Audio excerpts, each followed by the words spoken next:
Odd like that old joke my dad told, the one I never got. But I was besotted, boy. I thought she was the one.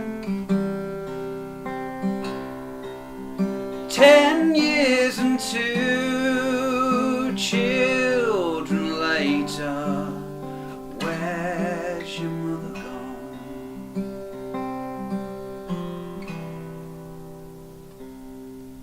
But you're still young, and I'm sure there's one, so go on, my son, there's always one. The wedding bells rang for us, and our faithless friends sang for us. And as the service began, I was wondering if the Lord would call our bluff. And now I'm coughing up child support, real fatherly love,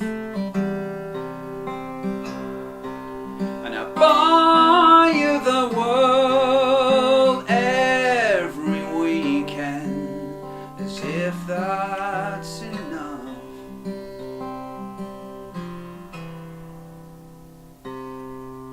But you're still young, and I'm sure there's one, so go on, my son, there's always one. So make sure the vow you take is not making one to break. I made that mistake with your mother, 'cause I thought she was the one.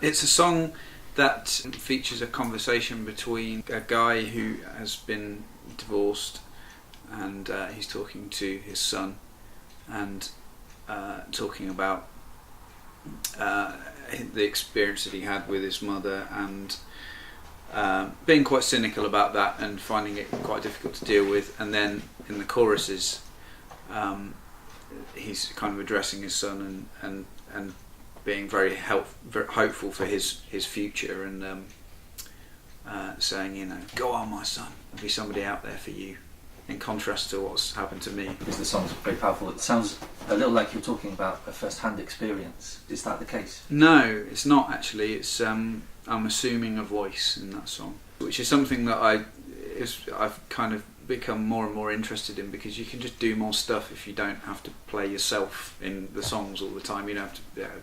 It doesn't have to be about you all the time. You know, you can find other people and other experiences to kind of and put them in the form of characters. And I think possibly where that came from was singing folk songs, because everybody that sings folk songs assumes a voice. You're singing about things that experiences that you may or may not have had yourself, and trying to inhabit those characters in a way that is comes to life and seems authentic to people. With the recorded version of The One has one of the most ambitious arrangements on the album. Did you enjoy getting to work on this sort of bigger sounding scale?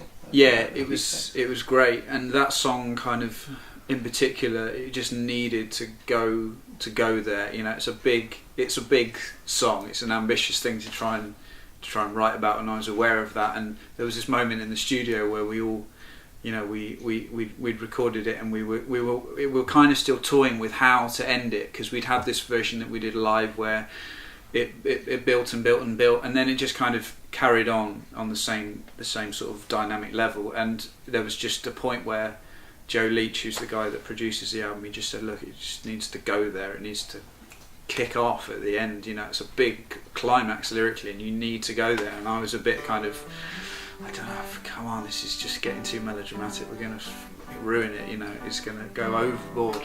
But in the end, I think hopefully the recording speaks for itself. The Lord into his garden comes, the spices yield a rich perfume. The lilies grow and thrive, the lilies grow and thrive. Refreshing showers of grace divine from Jesus flow to every vine, which make the dead revive, which make the dead revive. On the No Testament, even in the title, there's a very strong American spirituals and gospel feel running through the album, which is, I think fair to say, a new thing since your last album. You open the album with Antioch, which you describe as a shape note hymn. Could you explain to us what a shape note hymn is? Okay, shape note is an American hymn singing tradition that kind of started in New England in the 19th century, and the name shape note comes from the method of notating the music. And originally shape note started as a way to teach church congregations, more interesting music to sing. And so it's written in 4 parts. The most commonly used book for shape note singing is called The Sacred Harp, and there are 4 different shapes that relate to degrees of the scale, and they repeat to make a whole scale. And it is a way of reading music without having to know about things like key signatures, which can be troublesome to read. There is a religious element to the album. Yeah. Some of the songs you covered, Garden Hymn, references Jesus, which we don't hear very often in contemporary folk music. No, true. And as an agnostic, are you comfortable singing a Christian spiritual? In a way, it was a sort of important thing that I wanted to do, to show that the album is not an anti-religious album. It was almost part of the reason I'm including it. Apart from that, it's a great melody and a great song, and I really like it. So it's fairly well known that you're a big fan of Nic Jones. How does your cover of Ruins by the Shore fit into the concept of the album? The song before that on the album is Waves and Tremors, which is a song about a natural disaster, and it almost seemed like Ruins by the Shore had something kind of post-apocalyptic about it, that it was kind of after, and a kind of after the flood kind of way, it just had this sort of looking from a distance. And so after this disaster had happened, it was about kind of opening it out and looking at what was going on. What was it like interviewing Nic for Bright Young Folk? It was a great experience. It was really, really good. He's a very humble man, he's a very lovely man. And just to spend a bit of time chatting to him and having a laugh with him was a real honour. Yeah, it was really good.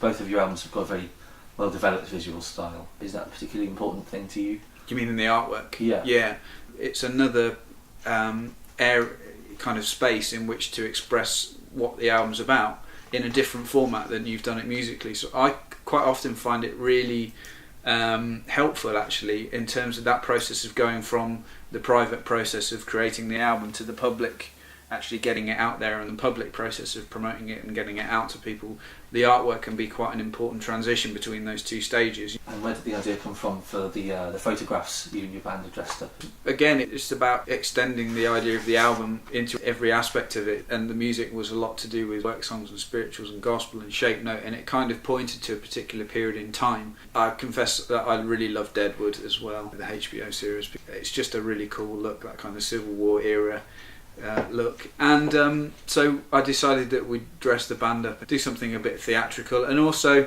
I think there's something a little lighter in that, just kind of having fun and seeing us dressed up. Were you tempted to take the look on tour? I guess we could do, but we hired these vintage clothes. They're really valuable, old, original vintage clothes, so I don't know how much they'd like me to be stuffing them in my bag as I trundle off to gigs and sweating all over them when I'm on tour. So yes and no.